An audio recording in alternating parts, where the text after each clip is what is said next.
جی السلام علیکم ورحمۃ اللہ وبرکاتہ۔ اس وقت ہم موجود ہیں جی احد پہ۔ یہ آپ کے سامنے جو پہاڑ دکھائی دے رہا ہے یہ احد ہے، جہاں پہ یہ وہ مقام ہے جہاں پہ غزوہ احد، اسلام کی دوسری بڑی جنگ جس میں نبی پاک علیہ السلام نے شرکت کی، وہ یہاں لڑی گئی۔ اور یہ بالکل سامنے آپ کے جو احاطہ دکھائی دے رہا ہے یہ شہدائے احد کا احاطہ ہے، جس میں سید الشہداء سیدنا امیر حمزہ رضی اللہ تعالی عنہ موجود ہیں، اور آپ کے ساتھ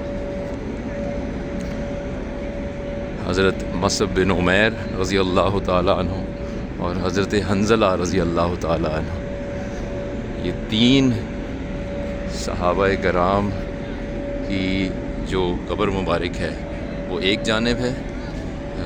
یہ اگر آپ دیکھیں، یہ آپ کو ایک چھوٹا سا احاطہ دکھائی دے رہا ہوگا، دوسری جانب سے میں آپ کو دکھاتا ہوں، جبکہ اس جانب یہ جو احاطہ آپ کے سامنے نظر آ رہا ہے یہاں پہ 67 شہدائے احد صحابہ کرام جو ہیں وہ آرام فرما ہیں۔ السلام علیکم ورحمۃ اللہ وبرکاتہ یا سید الشہداء یا سیدنا امیر حمزہ رضی اللہ تعالی عنہ، السلام علیکم یا سیدنا مصعب بن عمیر رضی اللہ تعالی عنہ، السلام علیکم یا حنظلہ رضی اللہ تعالی عنہ، السلام علیکم یا جمیع شہدائے احد صحابہ کرام رضوان اللہ اجمعین، السلام علیکم ورحمۃ اللہ وبرکاتہ۔ رب اغفر وارحم وانت خیر الراحمین، رب ارحمہما کما ربیانی صغیرا۔ آپ بھی سلام پیش کیجئے شہدائے احد کو، اور یہ وہ عظیم شہداء ہیں جنہوں نے نبی پاک علیہ السلام کے ساتھ غزوہ احد میں شرکت کی۔ اور یہ ہمارے رائٹ پہ آپ کو احد دکھائی دے رہا ہے جی ماشاءاللہ۔ یہ ہے مسجد امیر حمزہ رضی اللہ تعالیٰ عنہ، یہ حال ہی میں یہاں پہ قائم کی گئی ایک گرینڈ ماسک ہے جو شہدائے احد سے اور سید شہداء سے نام سیدنا امیر حمزہ سے اس کی نسبت ہے۔ اور یہ سامنے آپ کو جو پہاڑی دکھائی دے رہی ہے یہ وہ پہاڑی ہے جناب جہاں پہ نبی پاک علیہ السلام نے احد غزوہ احد کے موقع پر 50 تیر انداز صحابہ کرام کو یہاں پہ متعین کیا تھا، یہاں پہ انہیں پوسٹ کیا تھا کہ آپ اس پہاڑ پہ موجود رہیے اور آپ یہاں سے دشمن کا سامنا کریں گے اور اس پہاڑ کو نہیں چھوڑیں گے۔ یہ اسٹریٹجی کا حصہ تھا۔ اگر ہم ہسٹری میں جائیں تو جب پہلا معرکہ مسلمانوں کا اور مشرکین مکہ کا ہوا وہ بدر کا مقام ہے، غزوہ بدر جب لڑی گئی تو وہاں پہ الحمدللہ 313 جو مسلمان ہیں، جو کل ایمان جو وہاں اکٹھا تھا، انہوں نے اللہ رب العزت کی کمال مدد و مہربانی کے ساتھ مشرکین مکہ کو بدترین شکست دی تھی، اور جو 1000 کا لشکر سامان حرب کے ساتھ آیا تھا ان کو لاٹھیوں اور سوٹیوں والے ایمان رکھنے والے 313 کے لشکر نے بدترین شکست دی تھی اللہ رب العزت کی مدد سے، جب فرشتے نازل ہوئے اور نبی کریم علیہ السلام کی خاص دعائیں جو آپ جانتے ہیں، آپ نے سن رکھی ہیں، اس کی نسبت سے اللہ رب العزت نے کرم فرمایا۔ تو جب بدر کی شکست ہوئی ہے مشرکین مکہ کو، تو اس کے بعد انہوں نے بدلہ لینے کے لیے یہ اسٹریٹجی اختیار کی کہ مدینہ طیبہ پر حملہ کیا جائے اور مسلمانوں کو نیست و نابود کیا جائے، نعوذ باللہ۔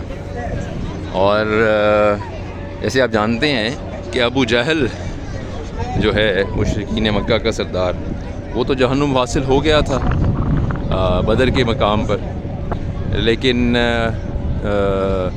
جو ابو سفیان ہیں جو بعد ازاں مسلمان ہوئے، ان کی جو بیگم تھیں ہندہ، ان کے والد اور ان کے بھائی بدر میں قتل ہوئے سیدنا امیر حمزہ رضی اللہ تعالیٰ عنہ کے ہاتھوں۔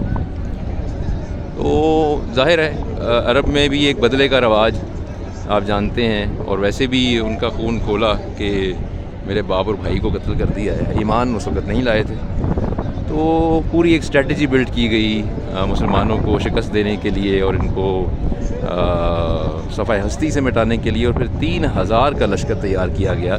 یہ آپ کے سامنے جو احد کا پہاڑ دکھائی دے رہا ہے، آپ اس کو دیکھ رہے ہیں، اس کو صحابی پہاڑ کہا جاتا ہے۔ اس احد سے، احد شریف ہم انہیں کہتے ہیں، نبی پاک علیہ السلام کو بھی خاص محبت تھی۔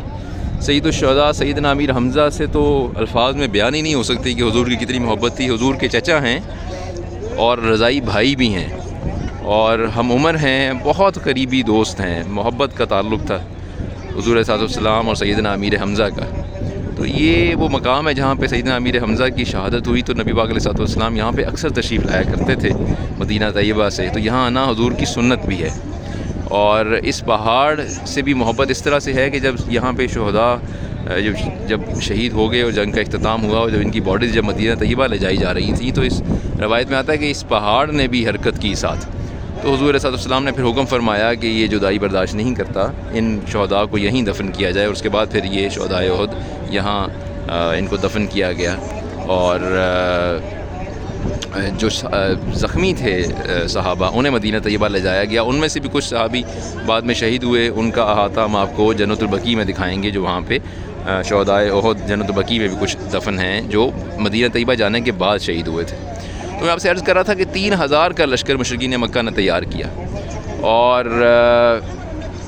اس کی قیادت ابو سفیان کر رہے تھے، اور جو ہندہ ان کی بیگم ہیں انہوں نے خصوصی ایک وحشی نامی ان کا غلام تھا، اس کو تیار کیا سیدنا امیر حمزہ پہ چھپ کر اٹیک کرنے کے لیے۔ اور cutting the long story short, مسلمانوں کی اسٹریٹجی نبی پاک علیہ السلام نے بہت باکمال بنائی تھی، جس میں یہ تھا کہ یہ جو آپ کے لیفٹ پہ میدان ہے، یہاں پہ جنگ کا میدان سجا، اور رائٹ پہ احد ڈیفنس دے رہا تھا، اور لیفٹ پہ یہ ٹیلہ جہاں موجود ہیں یہ ڈیفنس دے رہا تھا مسلمانوں کو، اور اس کے بائیں جانب جو ہے وہ مدینہ طیبہ ہے۔ تو اس طرح سے مدینہ کو سیو کیا گیا تھا اور مشرکین مکہ کا مقابلہ کیا گیا۔ کمال مہارت سے مسلمانوں نے اٹیک کیا، تیر اندازوں نے اٹیک کیا، اور مشرکین مکہ پسپا ہوئے، دوڑ گئے۔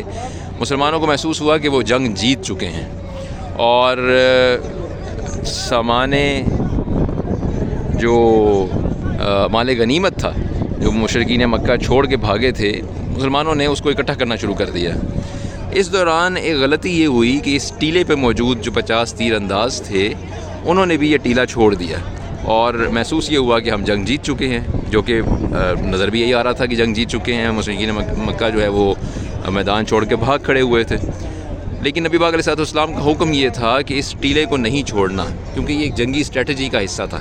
لیکن بدقسمتی سے یہ ٹیلہ چھوڑا گیا، اور اس کا نقصان یہ ہوا کہ جب مسلمان ذہنی طور پر یہاں پہ سامان غنیمت، مال غنیمت کو اکٹھا کر رہے تھے اور یہ محسوس کر رہے تھے کہ ہم جنگ جیت چکے ہیں، تو حضرت خالد بن ولید رضی اللہ تعالیٰ عنہ جو اس وقت ابھی مسلمان نہیں ہوئے تھے اور مشرکین مکہ کی جانب سے جنگ میں شریک تھے، انہوں نے قریباً 300 گھڑ سواروں کی ساتھ اس پہاڑ کی دوسری جانب سے اوپر سے حملہ کیا، گھوم کر آئے اور یہاں سے پچھلی جانب سے مسلمانوں پر حملہ آور ہو گئے، کیونکہ تیر انداز جو ہیں اس پہاڑ کو، اس ٹیلے کو چھوڑ چکے تھے، تو کوئی ریزسٹنس حضرت خالد بن ولید کو نہیں ملی، اور مسلمانوں کے انگیج ہونے کی وجہ سے، مال غنیمت کو اکٹھا کرنے میں انگیج ہونے کی وجہ سے پیچھے سے بڑا زوردار حملہ ہوا، مسلمانوں کو خاصا نقصان ہوا۔ اور پھر جب یہ منظر دیکھا تو مشرکین مکہ بھی، جو ابو سفیان کی فوج تھی، وہ بھی پلٹے، تو دونوں جانب سے اٹیک دوبارہ ہوا اور مسلمان درمیان میں پس گئے۔ اور یہ وہ بدقسمت موقع ہے جب بہت شدید نقصان ہوا، کیونکہ نبی پاک علیہ السلام کے حکم کی عدولی بھی کی گئی تھی، اور اس کا پھر بہت نقصان ہوا۔ 70 صحابہ کرام، جیسے میں نے آپ سے عرض کیا کہ یہاں پہ مدفون ہیں، ان کی شہادت ہو گئی۔ خود آقائے دو جہاں حضرت سرور کونین حضرت محمد عربی علیہ الصلوۃ والسلام خود بھی زخمی ہوئے. آپ جانتے ہیں آپ کے دندان مبارک شہید ہوئے. حضور علیہ السلام پہ خاصی ضربیں لگائی گئیں، لیکن الحمدللہ مسلمانوں نے حضور علیہ السلام کا ڈیفینس کیا اللہ رب العزت کی توفیق سے. بہت سارے جو شہداء ہیں صحابہ کرام وہ اس لیے بھی شہید ہوئے کہ حضور کو ڈیفینڈ کر رہے تھے. اور یہ ایک اسلامک ہسٹری کا بہت امپورٹنٹ جنکشن ہے جہاں ہم اس وقت کھڑے ہیں. یہاں سمجھ یہ آتی ہے کہ آپ نبی علیہ السلام کے کسی حکم کو لائٹ نہیں لے سکتے، اور اس پہ 100% عمل کرنا ہر حال میں ضروری ہے. اسی میں مسلمانوں کی بقا ہے، اسی میں اللہ رب العزت کی منشا شامل ہے، اور اگر اس کے برخلاف جایا جائے گا تو شدید نقصان دنیاوی اور اخروی ہو سکتا ہے. تو کٹنگ دا اسٹوری شارٹ، بہت ہی تکلیف دہ انداز سے سید الشہداء حضرت سیدنا امیر حمزہ رضی اللہ تعالیٰ عنہ کو شہید کیا گیا. اس وحشی نے پیٹھ سے وار کیا جب سید الشہداء حضرت امیر حمزہ مشرکین مکہ کے ساتھ جہاد کر رہے تھے اور ان کا قتال کر رہے تھے، اور بڑی جوامردی اور بہادری سے غزوہ میں شریک تھے اور کمانڈ کر رہے تھے. تو اس نے پیچھے سے ایک نیزے سے وار کیا اور آپ رضی اللہ تعالیٰ عنہ کو شہید کیا. اور اس کے بعد ہندا کے حکم کے مطابق آپ کی باڈی جو ہے اس کو ڈیسیکریٹ کیا گیا. اللہ رب العزت آپ کی درجات بلند فرمائے. آپ کی مختلف روایات میں آتا ہے آپ کی ناک، آپ کی آنکھ، کان، ان کو جو ہے وہ شہید کیا گیا، کلیجہ تک نکالا گیا اور اس کو چبانے کی کوشش کی گئی. یہ وہ بدقسمت تاریخ کے واقعات ہیں جو دہراتے ہوئے دل دہل جاتا ہے. تو یہ نبی علیہ السلام کا فرمان ہے کہ میں نے اللہ کی راہ میں اپنا سب کچھ دے دیا. تو سیدنا امیر حمزہ کی جانب اشارہ ہے یہ غزوہ احد پہ کہ حمزہ میرے سب کچھ تھے. تو سیدنا امیر حمزہ جو ہے آپ کی شہادت یہ وہ مقام ہے. الصلاۃ والسلام علیکہ یا سیدی یا رسول اللہ صلی اللہ علیہ وسلم، الصلاۃ والسلام علیکہ یا سیدی یا حبیب اللہ صلی اللہ علیہ وسلم، الصلاۃ والسلام علیکہ یا سیدی یا نبی اللہ صلی اللہ علیہ وسلم وعلی آلہ وصحبہ یا سیدی یا نور اللہ صلی اللہ علیہ وسلم. السلام علیکم یا سیدنا امیر حمزہ رضی اللہ تعالی عنہ یا سید الشہداء. السلام علیکم یا سیدنا مصعب بن عمیر رضی اللہ تعالی عنہ. السلام علیکم یا حنظلہ رضی اللہ تعالی عنہ. اللہ پاک ان کے درجات مزید بلند تر فرمائے اور ان کی برکات سے مسلمانوں کو ہمت دے، حوصلہ دے، توفیق دے. فلسطین میں جنگ ہو رہی ہے، وہاں پہ اللہ پاک مدد فرمائے مسلمانوں کی. اہلِ کشمیر کی مدد فرمائے. عالم اسلام میں ہر جگہ مسلمانوں کی مدد فرمائے. یہ وہ عظیم ہستیاں ہیں جنہوں نے اپنی جانوں کے نذرانے پیش کیے اسلام کے دفاع کے لیے، نبی پاک صلی اللہ علیہ وسلم کے دفاع کے لیے، اور سب سے بڑی قربانیاں پیش کی ہیں. تو یہاں پہ آپ کو لانے کا اور دکھانے کا مقصد یہ تھا کہ آپ اس بہت عظیم اور بہت بڑی جنگ کے منظر کو بھی دیکھیں، یہاں پہ ہونے والے نقصان کو بھی دیکھیں، اور اس کے بعد اللہ تبارک و تعالیٰ نے قرآن حکیم میں جس طرح بتایا کہ مسلمانوں کی غلطی کی وجہ سے ان کو بہت بڑا نقصان ہوا، لیکن اللہ رب العزت کریم ہیں. آقا کریم علیہ السلام کی نسبت سے اللہ رب العزت نے معافی عطا کی، اور مسلمانوں کو بھی احساس ہوا اس نقصان کے بعد کہ ہم حکم عدولی نہیں کر سکتے، اور من و عن حکم ماننا ضروری ہے تاکہ مسلمان جو ہیں وہ فائدے میں رہیں. اللہ رب العزت اسلام کو تقویت بخشے بجائے اس کے کہ کوئی نقصان ہو جائے.